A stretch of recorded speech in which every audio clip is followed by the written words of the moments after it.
Hi everyone, this is Steve coming to you in the Vintner's Choice Club Member Preview. First of all, I want to thank you very much for being members of the Vintner's Choice Club. It means a lot to Marie and I that you are members of this club. We get a lot of enjoyment out of the fact that you're enjoying the wines that we're specially crafting and vinting and selecting just for you. And so I want to, again, thank you for that and also invite you to engage with me at my address, steve@parallel44.com. I am very eager to get your impressions of the wine, good or bad, what you like, what you don't like about those wines, because that means a lot to me as I craft these wines, especially for you. So the more you tell me, the more enjoyment I get out of this too. Now today, with the preview of these three wines that you're getting in your package, I'm not going to go so much into the descriptors of the wines in terms of what I experience in them, but rather more sort of stories, anecdotes, tidbits about these wines that you're going to find interesting and want to share with your friends and family as you enjoy these wines. So first of all, let us start off with the Glacier White.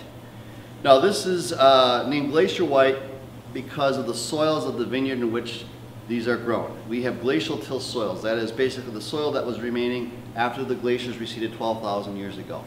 So if you taste some of the remnants of the soil, that's part of the Glacier White appeal.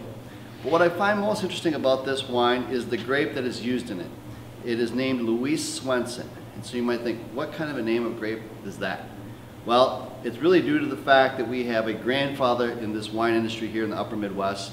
His name was Elmer Swenson, and he realized that this part of the world was excellent for wine growing. He had that vision, that foresight.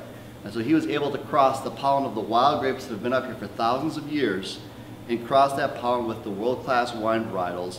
And so this is a representation of it. It is called Glacier White, but it's actually made from the Louis Swenson grape. Louis Swenson was the name of his wife. So my guess is that this was probably one of his favorite whites that he developed. And the other interesting aspect is that his daughter actually visited our winery Door 44 up in Sturgeon Bay this past summer. So it's kind of gone full circle. So that's a really cool story as to this particular wine. There's very few Louis Swenson wines that you can enjoy. So I hope you enjoy this one. Now when we get to Marquette Reserve, it's called Marquette Reserve because it was sort of the best selection of the lots that we had from the Marquette grapes that were brought in the year of 2017. So we kind of separated this lot out from the others because we thought this had really good potential. So this is just being released. Reserve is a title that we often give to those aspects or those wines that we think have the highest quality.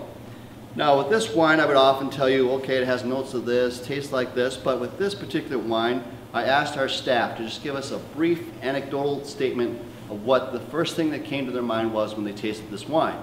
So I want to share those with you. First off, Bob said, quote, born to be paired with food. Kirsten indicated, dessert like dried cherries. Jeremy told us, comfortable, down to earth. And Maria said, toasting marshmallows by campfire on a November night. So, I'm very curious to see what your impressions are of this wine, because that's really what wine is all about. It's just sharing experiences, and your impressions will mean a lot to me as I continue to make these wines. And now finally we come to the Petite Pearl Reserve. This is another estate wine, meaning all the grapes for this were grown on our property here at Parallel 44.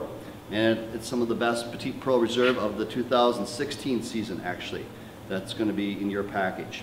Now this wine has won Best Wisconsin Wine a couple times, I think, most recently 2015.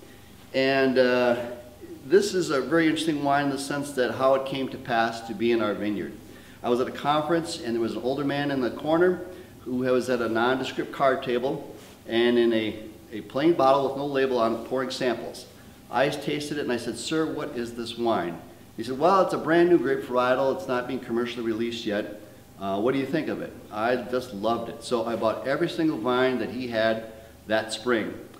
And for the next 4 years, one of the main growers of this varietal would come here every January and prune these Petite Pearl vines that we had in our vineyard so that there was enough supply to meet the demand that was out there for this varietal. So at the moment, as we speak, I think it's probably the most commonly, or second most commonly read varietal that's being planted here in Wisconsin, if not the upper Midwest. And we actually hosted a Petite Pearl field day at our place this past summer where the growers and makers of Petite Pearl wine from Wisconsin and Minnesota to Illinois were sharing their impressions of how to grow this grape and how to make this wine. So just like, people talk about Cabernet from Napa, Petite Pearl might be that red that we talk about from Wisconsin like they do from other parts of the world. So I hope you guys enjoy this. I hope you guys, again, share your impressions of these wines with me at steve@parallel44.com. I really look forward to it. I thank you once again. And until next time, cheers.